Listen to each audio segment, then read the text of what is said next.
commanders of super-face democracy.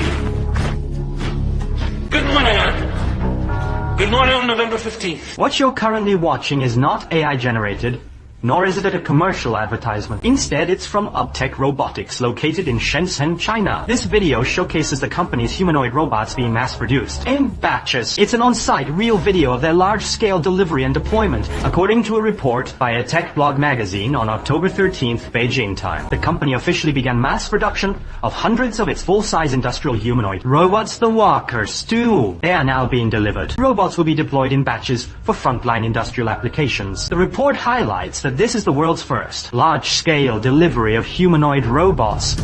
It is reported that the Walker Stu stands at 176 meters tall. It can flawlessly perform anthropomorphic walking and precise operations with its bionic arms. Additionally, it is the first in China to feature human eye, like RGB binocular cameras, a cutting-edge visual solution which significantly enhances its perception of three-dimensional environments and its adaptability to industrial settings. Moreover, it supports a rotation range of 162 degrees and a pitch angle of 170 degrees, allowing it to perform squats, bend over, and reach the ground with ease. Its whole body dynamic balance algorithm enables stable operation in confined spaces of 0 to 18 meters, where it can handle loads of up to 15 kilograms. It performs these tasks seamlessly. It also adapts to complex terrains and dynamic disturbances.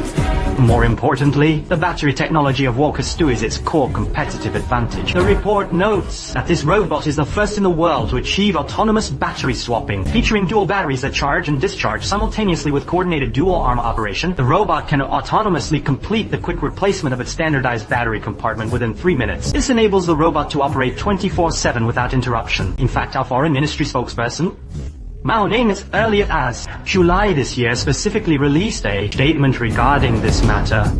Meanwhile, the above video has also gained popularity in Europe and America. Among them, the New York Post today specifically used the video of our country's robots and compared it with Russia's recent announcement this week of its first locally produced AI robot. Reports and videos show that Russia's first domestically produced AI robot, named Otto, made its debut at the Moscow Technology Exhibition on the 10th of this month.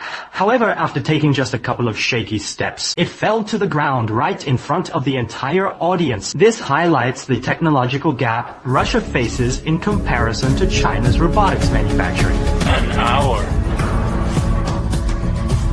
It triumphed over them. They can no longer see